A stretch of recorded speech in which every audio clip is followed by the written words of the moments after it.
Hi, my name is Andrea Schneider, and I am the lead counselor for Counseling and Psychological Services, or CAPS, at our Student Health Center at Cal Maritime. I wanted to share with you a few self-care tips. We're going through rough times with spikes in COVID all over the state and the world, and it's really a challenging time during the pandemic. We've had a rough year, and I just wanted to share some tips for self-care. And you can do this when you're actively engaged in your studies or if you're taking a break. Self-care is not selfish. It's basically topping off your gas tank of your brain that allows you to restore serotonin. And serotonin is one of the main neurotransmitters that regulates mood. So you can get at least 5 consecutive hours of sleep. And more is better, but if you get 5 straight back-to-back hours of sleep, that helps top off the serotonin, just like a gas tank. And it also helps keep your mood health up and anxiety more contained. Definitely want to practice good nutrition. Make sure that you're working with your medical practitioner to be sure that you've got adequate levels of vitamin D and iron, and that you're getting a varied diet with lots of protein, fruits, and vegetables. You also want to be involved in exercise. That's nature's natural antidepressant, and it's preferable for you to exercise outside and in nature because then you get the natural exposure to vitamin D from the sunshine, even if it's a cloudy or wintry day. It's important for all of us to have solid and nurturing social supports, especially at a time of social isolation during a pandemic. So stay connected with the people who are in your circle of support, and that can be family members or close friends that you Zoom with or talk to on the phone. Also, it's always a good idea to see a therapist if you're having a mental health crisis. We offer counseling through webcam and telephonic during the pandemic, and that's a service that's available to all students at Cal Maritime. Stay off of news outlets that might trigger more anxiety or trauma, and definitely check only reliable sources of information. You can also remind yourself that the pandemic will pass. The good news is that we do have a vaccine coming down the pipeline in the new year, and the new year does look bright. So wishing you safety and wellness, and looking forward to supporting you if you have the need.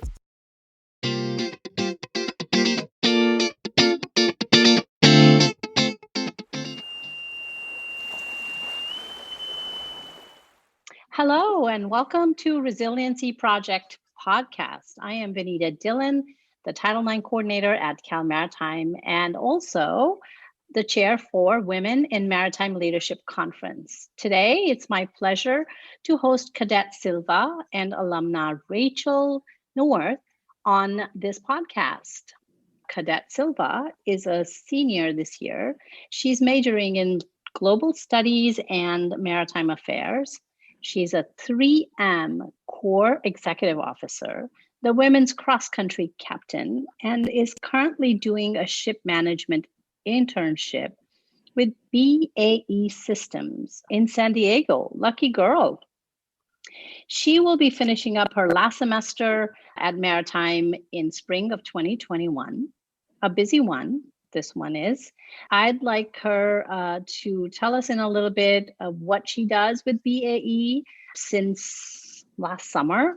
But before that, it's my pleasure to also introduce Rachel Neuharth. She's a Cal Maritime alumna of class of 2014. Her major was also global studies and maritime affairs. And she currently works as a maritime underwriter in beautiful Seattle, Washington. And with that, welcome you both. And Lauren, please take it away. Yes, of course. So a little bit about your experience at Cal Maritime, Rachel? Sure. Thank you, Vanita, for the introduction. As you said, I graduated in 2014, and I started at Cal Maritime in 2011. So I was actually a transfer student and finished my experience in 3 years. I will say, even though I was a transfer student, I was very young when I started at Cal Maritime. And with that, there was a bit of naivety and a need for more self-confidence. And I have to say, Cal Maritime absolutely challenged and brought me that. It definitely helped bring confidence out in me and boundaries. And it was a great experience, even as everyone has their college struggles. But for me, it all turned out to be very worthwhile. I did take a semester off in my second year, and I studied at Mystic Seaport, and that was an amazing experience. I was also in the first class of MPM that could not sail on the Golden Bear over summer cruise and instead went to Vietnam. I always miss not ever having been on summer cruise, miss that shared experience, but I loved Vietnam. I would absolutely go back again. And I just think that there were so many very unique opportunities that I got at Cal Maritime that I wouldn't have been able to get anywhere else. That's so great to hear. I actually used my international experience to go to Vietnam as well, and I loved the experience.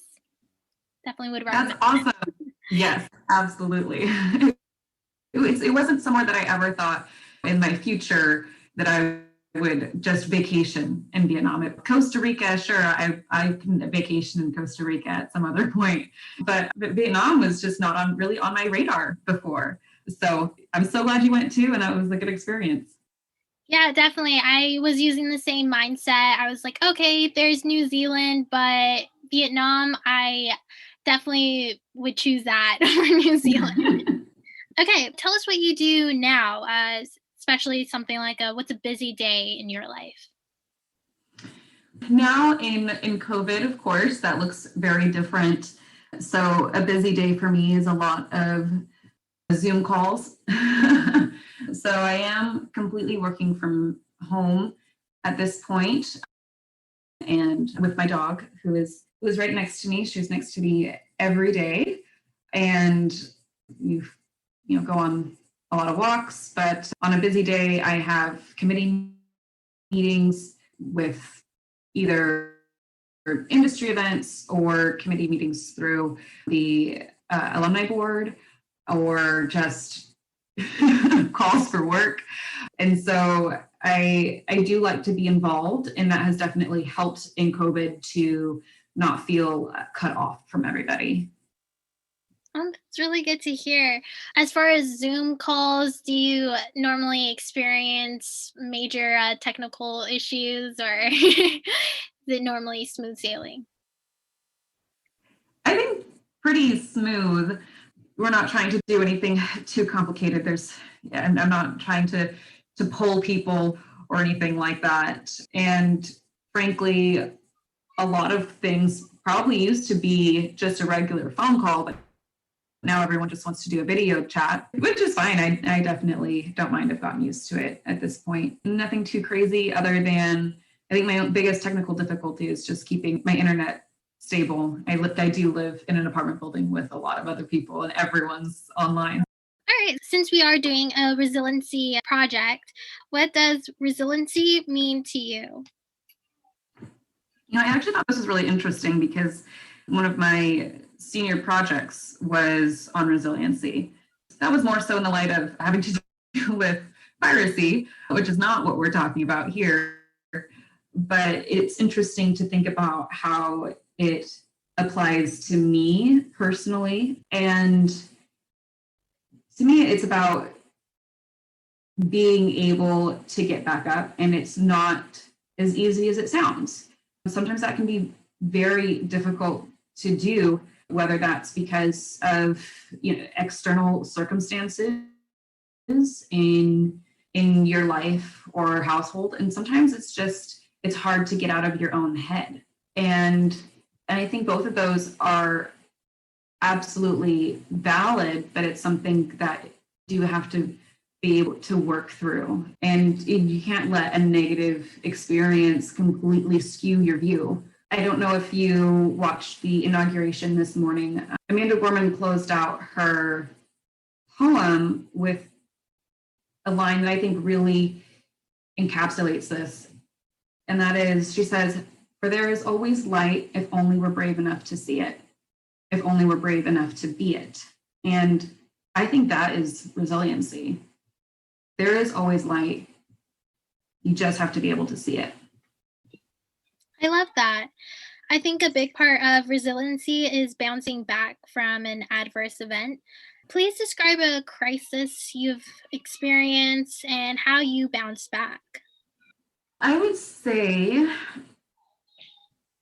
probably the most recent crisis happened in COVID, where I lost a lot of my routine and my structure, which is something that I've always enjoyed having, or maybe not even enjoyed, but have always known that I needed, which is actually a huge part of why I ended up at Cal Maritime, because there was very obvious structure. And when all of that left, when all of my routines were gone and everything was unknown, I think across the nation, everyone's anxiety was on the rise, but I also just felt just not really right within myself and in my headspace. I just couldn't, I felt like I just wasn't really able to get a grip. Something that that I used to joke about was that, like, oh, I have ADD. I'm just a space cadet sometimes. As it turns out, I got to a point where I actually decided, you know what, this something's really off kilter. And I talked to my doctors, and it turns out I was diagnosed with ADHD. And just building my awareness around that, and especially for ADHD in women, and it is hard to diagnose when you're young, especially for women, and what brings about diagnosis in adult women. It was all very familiar, and it was to a T kind of what I was experiencing. And I also found that the more that I have been open with that experience, that there's a lot of other people who have had similar experiences, and that it's okay. I thank you for sharing that. I know that sometimes it's hard for others to express that, but I'm very happy that you could put that out on this type of platform for other people to speak up about that as well. I was going to say that I was in a similar situation where I was so used to that daily routine, having formation, having to do schoolwork, and then work at the keel hauler shops. But then after all that was gone, I just felt so lazy, and I didn't like that. I didn't like feeling so unproductive. So it was definitely tough. Yeah, I think you and I probably have a lot of similarities. I wouldn't doubt that. Give us a little bit more about how you stay positive during difficult situations. I really feel like it goes back to the resiliency question of and being able to see light, but it's something that you have to practice. I feel I'm naturally an optimistic person, but you have to practice and exercise being optimistic and finding happy things. It's, take for example, you found a car and you thought it was really cute, and you're driving down the freeway and 5 of them, and wow, you never saw that many before. Or you read your horoscope and that week you really feel like it was so true.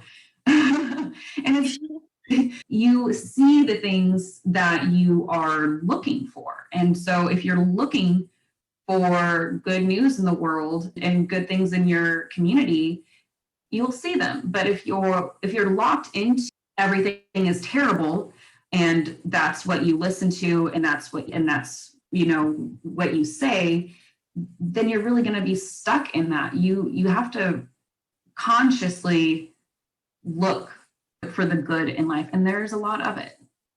There's more of it, in my opinion, than the bad. I definitely agree. Having a positive mindset is what brings, not even brings, it just attracts more positive people, brings positive news. And I definitely agree with that as well. What tips would you give our listeners for self-care? You talked about optimism, but how can one achieve that? What are some steps or little things that students as myself can, take from you? I have two answers for you. One that's a bit more practical and one that's maybe a bit more existential. In practicing self-care, sometimes, especially if you've had an emotional day, jump right in the shower. If you've had an emotional day, for sure, take a shower and ibuprofen and reset and step out, and it's a new time, and you'll get past that. But man, a hot shower and ibuprofen can do so much. But then on a different level, self-care is not putting on a face mask or having a glass of wine or just having a chill night, watching Netflix or whatever. I think if you legitimately want to care for yourself, that you need to be very honest with yourself, because we are not perfect and we don't need to be perfect, but there's always a way to improve, and sometimes you need to be honest with yourself about something that you need to do to change in yourself and how you interact with others. And sometimes you need to be honest with yourself about asking for help and being a squeaky wheel. You need to be your own advocate, or it's being honest with yourself and saying, I really don't see benefits out of a relationship with a certain person, and being able to gardener in your life of pruning things out as they need to be, or watering things as they need to be. So definitely be honest with yourself. I definitely love that, because I've always viewed self-care the same way, where it's not about face mask or taking a nice bubble bath, which it can be. Everyone should do that. But it's knowing if that relationship that you have with your friends or your significant other or even your family is healthy for you. You have Mm-hmm. to sometimes detox certain people, and that's how I've always pictured it as well. And then especially just looking within myself, I don't feel great. What is it because I haven't been working out? It's because I'm not eating the right foods. It's really just figuring out what makes you happy. And I loved what you said about that. That was great. Thank you. I would add, you reminded me, in terms of, are you practicing healthy habits in your life? Are you spending too much time on a screen? And who are you following in your stuff? Sometimes when you're detoxing, it's not even about like the people or the food that you're eating, it's what you're seeing. And do you need to go through and cut things out of your feeds that does not serve you? I agree. We actually had a month where our Commandant actually gave us a challenge to basically turn off all social media and just spend less time on the screen. And for someone like me who's always to my phone, I thought this was a great way to take that screen time down a notch. And I spent 2 weeks without all of my social media, and it felt great. I actually finished a book for once.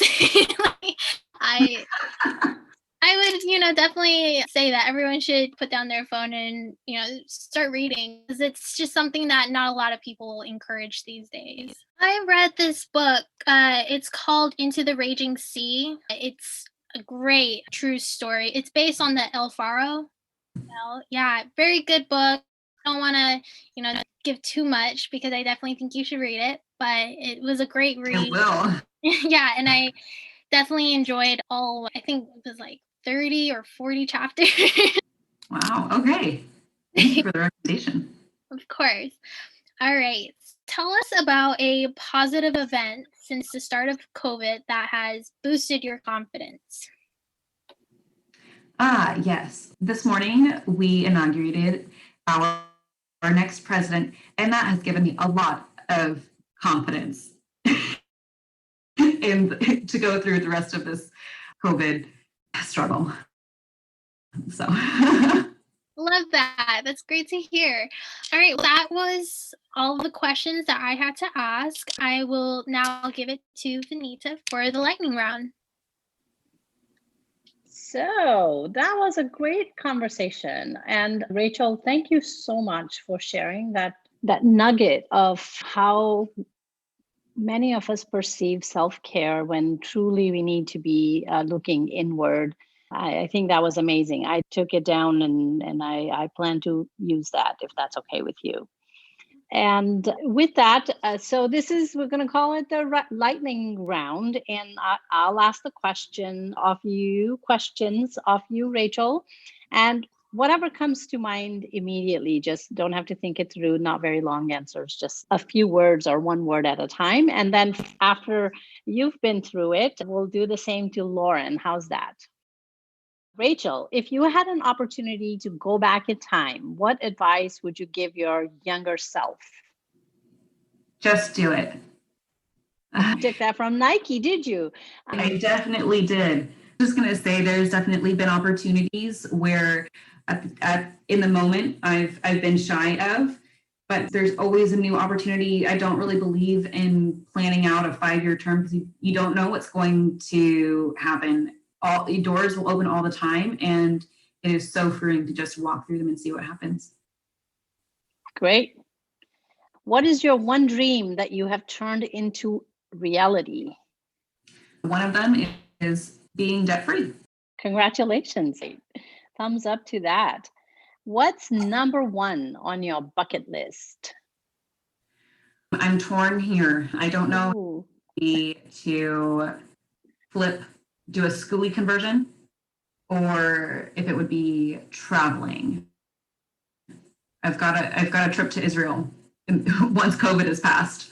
So wow. Both of those are high on the bucket list.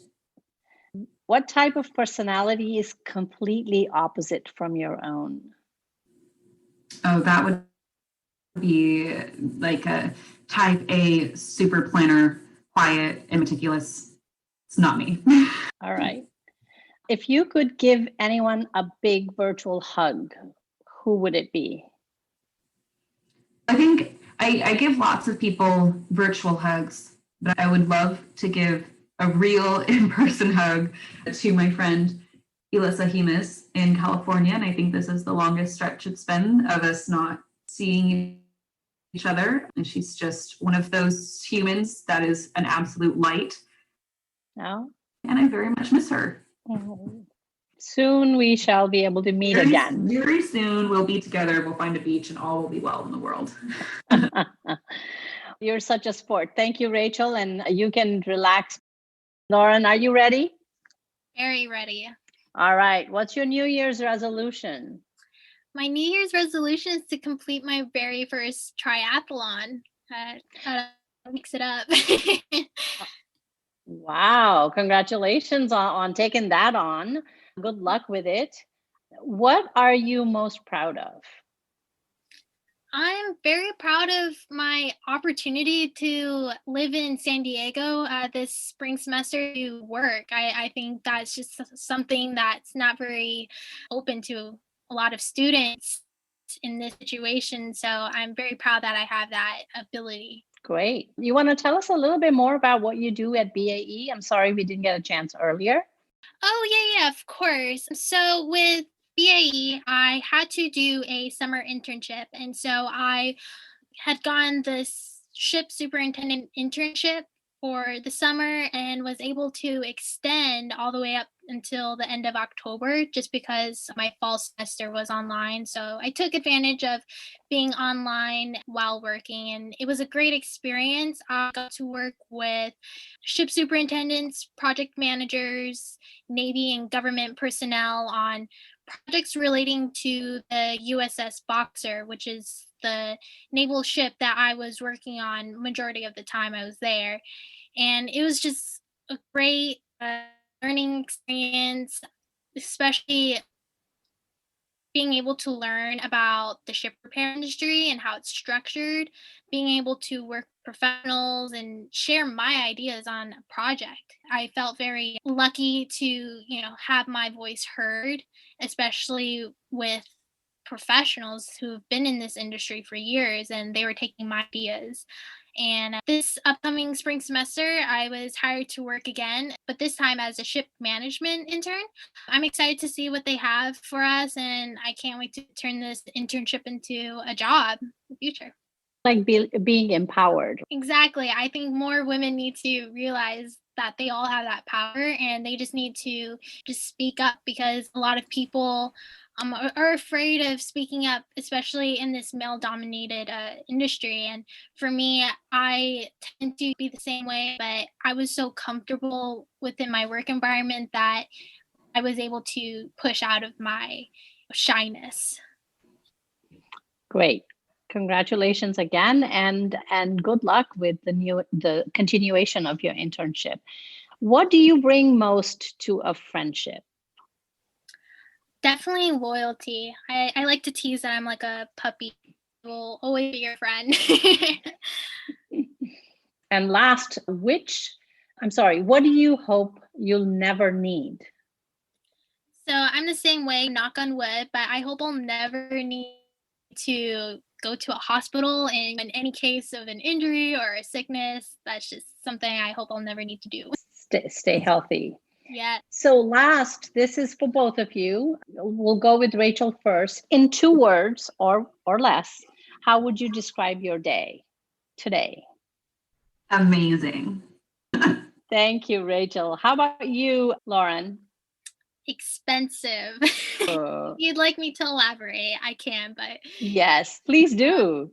So I've been having car issues, and so, I went to Jiffy Lube today, and I thought it was one thing, but the mechanic comes to me. He's, you've got X, Y, Z, and blah, blah, blah. And I'm like, oh my God, it's basically death on wheels right now. I had to get that fixed. And then I also needed to buy some steel-toed boots. So that was also not cheap. Nevertheless, I'm glad I am able to drive a car and have all the stuff that I need for work. So it was expensive, but it's all needed. Be safe, and thanks for elaborating. I was thinking maybe you went shopping at Gucci or some other designer. That was yesterday. Thinking, Lauren, those purchases today probably help you with what you hope you'll never need. Those things will keep you out of the hospital, keep you safe, keep you well. Exactly. It's been an absolute pleasure. Thank you, Rachel, for your insight and your time. And of course, Lauren, you're amazing. And you did an awesome job moderating with Rachel. Thank you again. And before we close, I'd like to make a shameless plug. Save the date for our 10th annual Women in Maritime Leadership Conference, March 4 and 5. And Rachel is one of our panelists. So I look forward to speaking with you again, Rachel. The conference is a virtual event. And as always, I hope people who are listening to this will Zoom in and join the great lineup of speakers. Thank you again, and goodbye. Thank you so much, Vanita. Lauren, it was fabulous to meet you. It was so nice to meet and talk to you, Rachel. It's nice to see you again, Vanita. Thank you for all this.